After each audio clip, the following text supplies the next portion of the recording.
दोस्तों, आज की कहानी है सास हो तो ऐसी। वीडियो अगर पसंद आए तो वीडियो को लाइक एवं सब्सक्राइब जरूर करना। नीरा महिला कल्ब की अध्यक्षता बनते ही सातवें आसमान पर उमड़ने लगी और सभी पर अपनी धौंस जमाने के लिए बहू पूर्वी को एमबीए करा बैठी। आगंतुकों के स्वागत सत्कार के चक्कर में बैठक से मुख्य दरवाजे तक नीरा के लगभग 10 चक्कर लग चुके थे, लेकिन थकने के बजाय वे स्फूर्ति ही महसूस कर रही थी, क्योंकि आगंतुकों द्वारा उनकी प्रशंसा में पुल बांधे जा रहे थे। हुआ यह था कि नीरा की बहू पूर्वी का परीक्षा परिणाम आ गया था।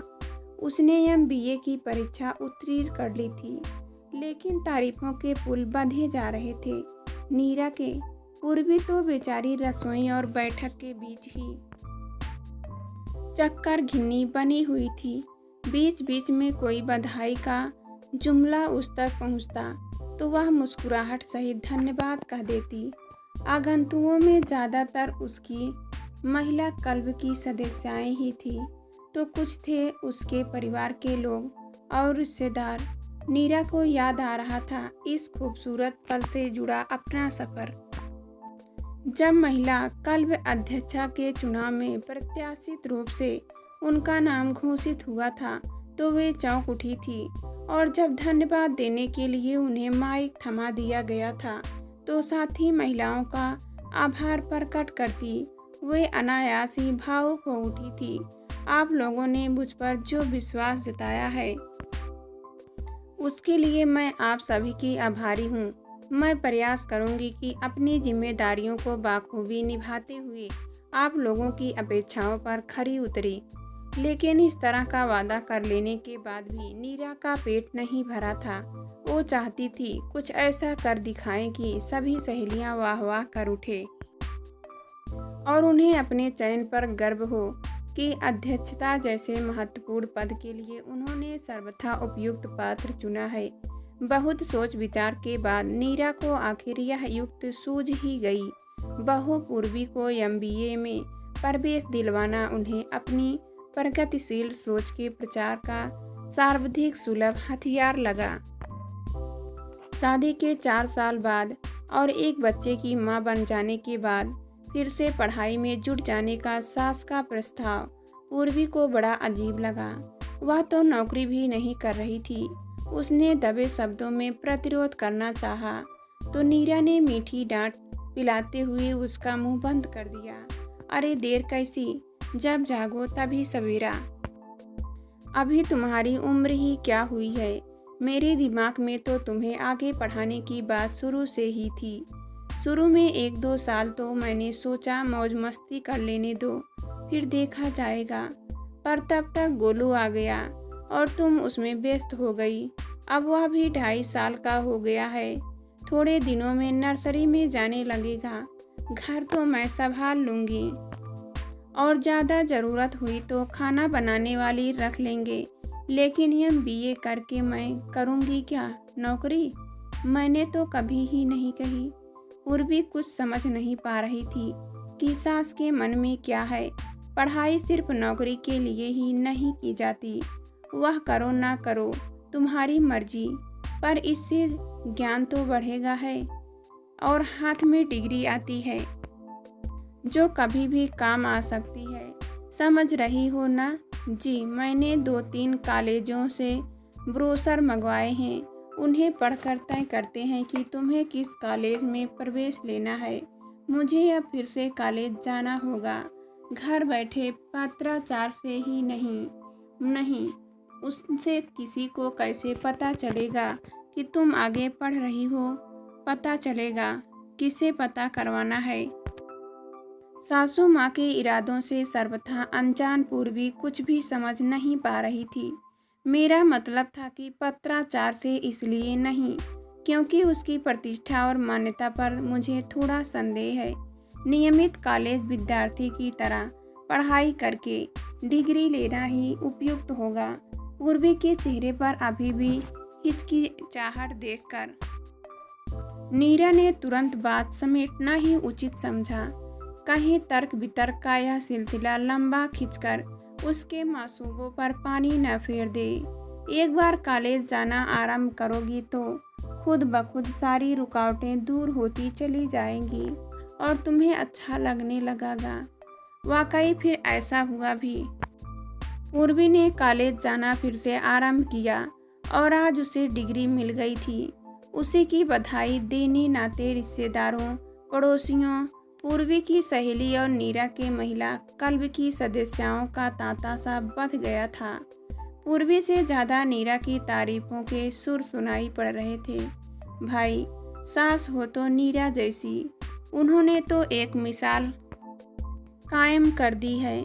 लोग तो अपनी बहुओं की शादी के बाद पढ़ाई, नौकरी आदि छुड़वाकर घरों में बैठा लेते हैं।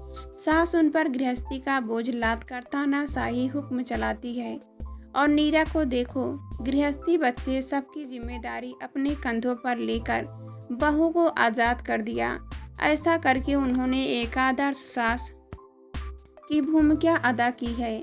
हम सभी को उनका अनुसरण करना चाहिए। अरे नहीं, आप लोग तो बस ऐसे ही प्रशंसा से अभिभूत। और स्नेह की गद्य नीरा ने प्रतिक्रिया में घी से निपोड़ दी है। नीरा ने आज एक और बात सिद्ध कर दी है। अपने चिर परिचित रहस्यात्मक अंदाज में सुरभि बोली, क्या क्या? कई उत्सुक निगाहें उसकी ओर उठ गई। यही कि अपने क्लब की अध्यक्षता के रूप में उनका चयन करके हमने कोई गलती नहीं की। ये वास्तव में इस पद के लिए सही पात्र थी। अपने इस प्रतिशील कदम से उन्होंने अध्यक्षता पद की गरिमा में 4 चांद लगा दिए हैं। हम सभी को उन पर बेहद गर्व है। सभी महिलाओं ने ताली बजाकर अपनी सहमत दर्ज कराई। यही वे पल थे जिनसे रूबरू होने के लिए नीरा ने इतनी तपस्या की थी। गर्व से उनकी गर्दन तन गई। आप लोग तो एक छोटी सी बात को इतना बढ़ा चढ़ाकर प्रस्तुत कर रहे हैं। सच कहती हूँ, यह कदम उठाने से पहले मेरे दिल में इस तरह की तारीफ पाने जैसी कोई मंशा ही नहीं थी। बस अनायास ही दिल जो कहता गया मैं करती चली गई। अब आप लोगों को इतना अच्छा लगेगा, यह तो मैंने कभी सोचा भी नहीं था। खैर छोड़िए, अब उस बात को, कुछ खाने पीने का लुत्फ उठाइए। अरे सुरभि, तुमने तो कुछ लिया ही नहीं, कहते हुए नीरा ने जबरदस्ती उसकी प्लेट में एक रसगुल्ला डाल दिया। शायद यह उसके द्वारा की गई प्रशंसा का पुरस्कार था, जिसका नशा नीरा के सिर चढ़कर बोलने लगा था। मैं आप लोगों के लिए गरम गरम चाय बनाकर लाती हूँ। नीरा ने उठने का उपक्रम किया। अरे नहीं, आप बैठो ना, चाय घर जाकर पी लेंगे। आपसे बात करने का तो मौका ही कम मिलता है। आप हर वक्त घर गृहस्थी में जो लगी रहती हो। आप बैठिए मम्मी जी, चाय मैं बना लाती हूँ। पूर्वी बोली, अरे नहीं, तू बैठना, मैं बना दूंगी। नीरा ने फिर हल्का सा उठने का उपक्रम करना चाहा, पर तब तक पूर्वी को रसोई की ओर से जाता देख वे फिर से आराम से बैठ गई और बोली, यह सुबह से मुझे कुछ करने ही नहीं दे रही। कहती है कि हमेशा तो आप ही संभालती हैं, कभी तो मुझे भी मौका दीजिए। पूर्वी का दबा व्यक्तित्व आज और भी दब्बू हो उठा था।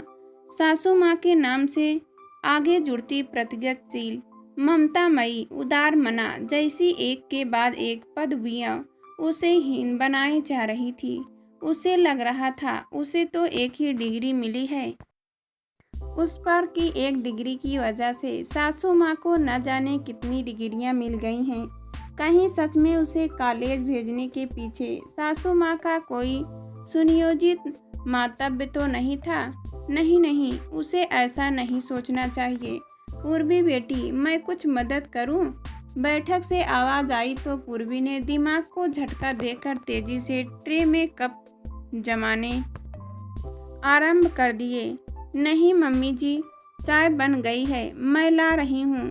फिर चाय की ट्रे हाथों में थामे पूर्वी बैठक में पहुंचकर सबको चाय सर्व करने लगी। विदा लेते वक्त मम्मी जी की सहेलियों ने उसे एक बार फिर बधाई दी। यह बधाई डिग्री के लिए भी है और नीरा जैसी सास पाने के लिए भी। सूरभ ने जाते वक्त पूर्वी से हंसकर कहा। अंदर लौटते ही नीरा दीवान पर पसर गई और बुदबुदाई। एक के बाद एक हुजूम थमने का नाम ही नहीं ले रहा है। थक गई मैं तो। अभाव करते करते जूठे कप प्लेट उठाती। पूर्वी के हाथ एक पल को ठिठके, पर फिर इन बातों के अभ्यस्त कानों ने आगे बढ़ने का इशारा किया तो वह फिर से सामान्य होकर कप प्लेट समेटने लगी। मीना बाई आई नहीं क्या अभी तक? नीरा को एक एक ख्याल आया। नहीं, ओह, फिर तो रसोई में बर्तनों का ढेर लग गया होगा। इन बाइयों के मारे तो नाक के दम है। लो, फिर घंटी बजी। तुम चलो रसोई में, मैं देखती हूँ। फिर इटलाती नीरा ने दरवाज़ा खोला तो सामने पूर्वी के माता पिता को देखकर बोली उठी, आइए आइए, बहुत बहुत बधाई हो आपको बेटी के रिजल्ट की। अरे, बधाई की असली हकदार तो आप हैं।